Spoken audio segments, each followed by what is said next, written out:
Hello, John Bloodworth, Gentleman Crafter here with another video for Scan and Cut users. This time around I'm going to show you how I used the Zoom Precision Engraving Tool to create this. How awesome that we can create our own metal jewellery, custom, bespoke. Fantastic, isn't it? Okay, there's bound to be a whole ton of questions, so I've tried to preempt as many as possible.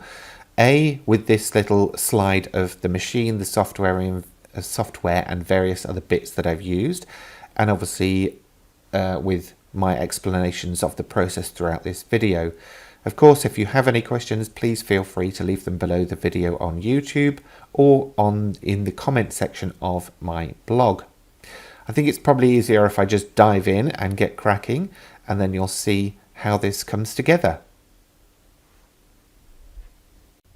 Okay, a couple of quick steps to set up. First, you'll need to take the protective cover off of the metal blank, if there is one indeed, so that you've got just bare metal. Then apply a strip of double-sided tape to your cutting mat.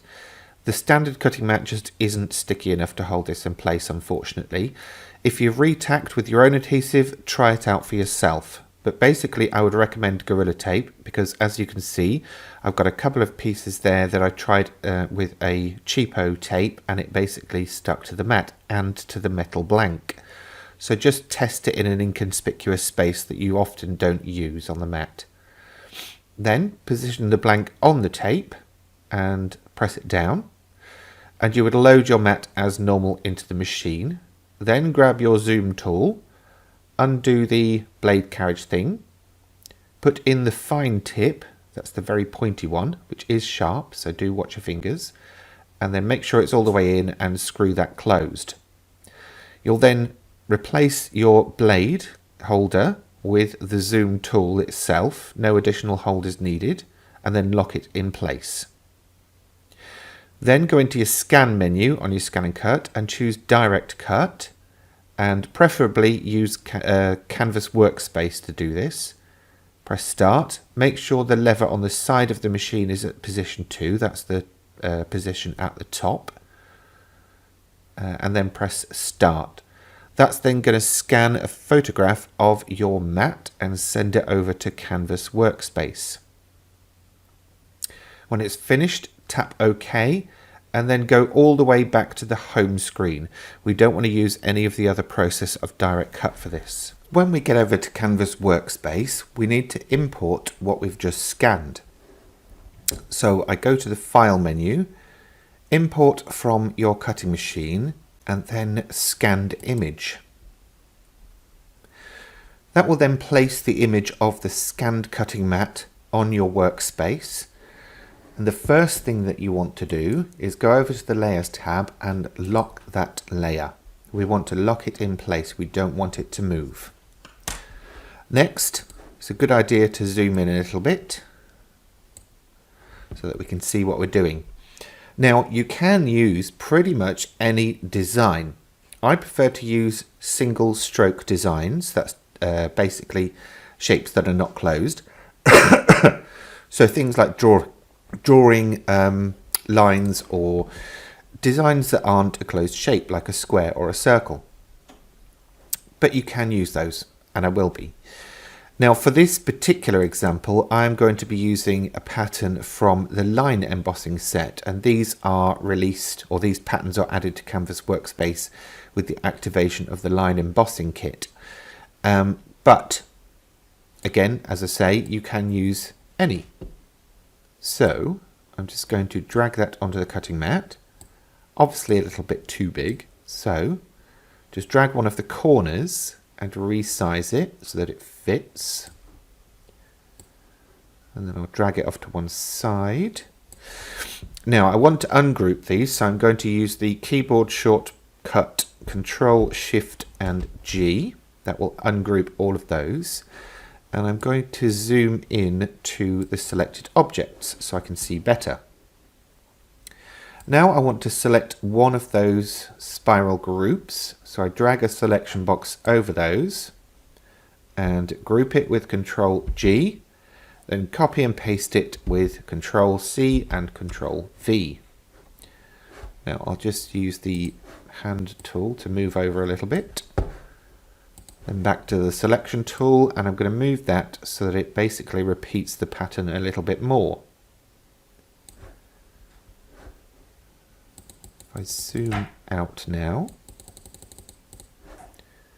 and I'm going to group the others that I'd ungrouped, and then align them using the alignment tools in the Edit tab. Now, it might seem bizarre, but I'm going to ungroup all of those and then group them into one group. And that hopefully will become evident why I did that later. But for now, I can copy and paste another one of those. And then in the transform section, I can flip it in both directions. And I will drag that off to the other side.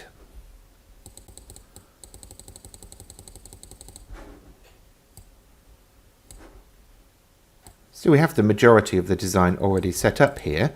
I want to add a circle to house the letters that I'm going to add. So I drag that on,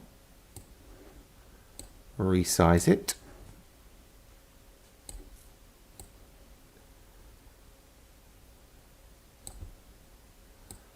And I'm going to move it so that it touches the left-hand section of the design, and then I'll bring the right-hand side over.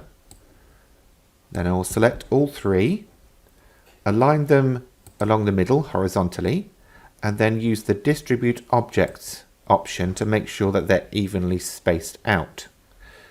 I can then group those into one and reposition to where I'm comfortable that it's in the center of that bracelet band. Roughly. There we go. Now, one thing to do before I move on, actually no, I'll do that in a second. I'm going to add the text. So I go and grab my text tool, click in the mat, type the text I want to use, and then click anywhere off that text to set it in place. Now this font is too chunky for me, so I'm going to go and choose another. And because I'm working in the PC version or the desktop version of Canvas Workspace, not only have I got Canvas Workspace fonts, but I can access all of the TrueType fonts on my computer, which means if I can remember where it is and the name of it, I can use this one, Lato Hairline. Now, all TrueType fonts are made up of outlines, but this particular font has been made so that those outlines are so close together, it looks like a single line font, especially when I'm working at this size. So I'll just bring that in.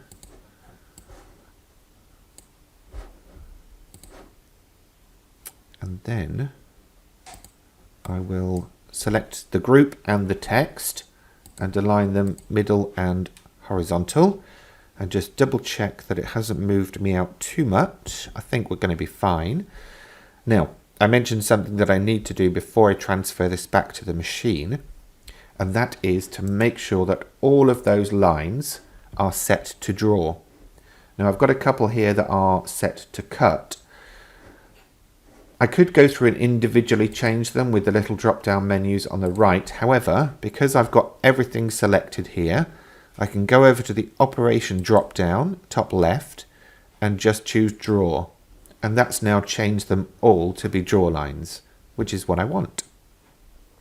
Now I can send it back to the machine.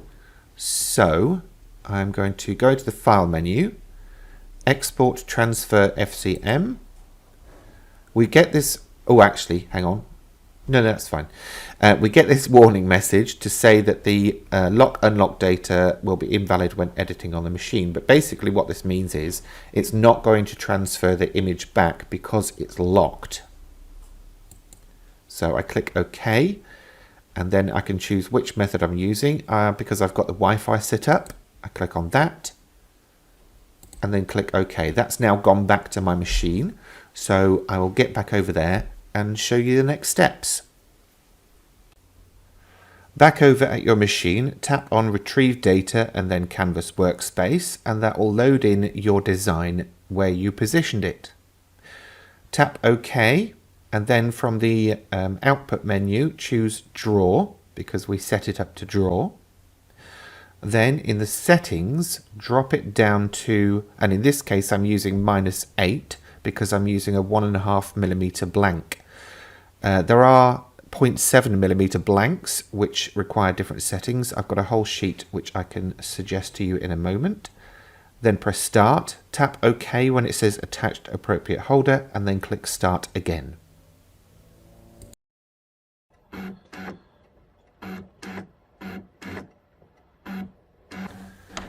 Continue doing those phases or passes according to the settings that I've put in this document. Basically that's available for download from my blog gentlemancrafter.com. If you need to make any adjustments, then feel free to edit this yourself and make it some changes if you need to. But basically continue all the way through, and then basically when it comes to the end you'll take your blank off the mat and then you're ready to shape it into a bracelet.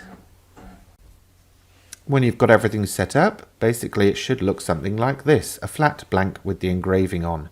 Now I mentioned that tape earlier, and when I used the rubbish tape, it obviously stuck to the back of the thing. I'm sure you could get it off with some kind of cleaner, but the Gorilla Tape basically stayed in place and did not leave any residue on the blank, so well worth looking out for that if you can.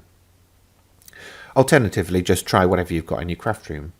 Now this is the Zoom bracelet forming jig, and it comes with a pack of blanks, and basically you will slot your bracelet into the little, let's call it a trough, and then push it around the curved edge. I'll show you, it's easier than me just telling you. So position it in, and I do have a lint-free cloth here, just A for fingerprints and B, you know, we are using metal, so I do like to just protect myself a little bit, but it's actually not that sharp, so you should be fine. Basically hold the base in position and then push with all your might. It is a metal, but it is a soft metal, so it should just form itself nicely. Once you've done one side, take it out, position the other end in the little trough, and then repeat. Just push it around the bracelet forming blank.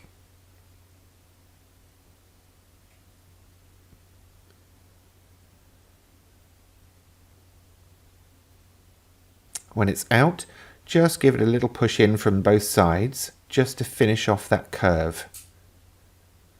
And there you have it, a bracelet engraved with your scan and cut. How cool is that? And with the settings that I suggest in the sheet that you can download, you get a nice smooth finish as well, no jagged edges on the surface of that blank. Okay, so that was using a copper blank and an aluminium blank, but sterling silver is the same hardness on the Mohs scale, which is around 2.5, I believe, so you could do it with precious metals as well. Anyway, there's a way of using your scan and cut for something other than paper and fabric. Isn't it great? There's lots more available to you out in the world of scan and cut, so do look out for it. If you've got any questions about this particular project, please feel free to leave them below the video on YouTube or on my blog as ever, or if you're part of my Facebook group, of course, you can pop your questions in there as well. In the meantime, thanks for watching. Please remember to give this video a thumbs up and of course subscribe and hit the bell icon for notifications about future videos as well. Right, that's me done for this one. Thanks for watching and I'll see you next time.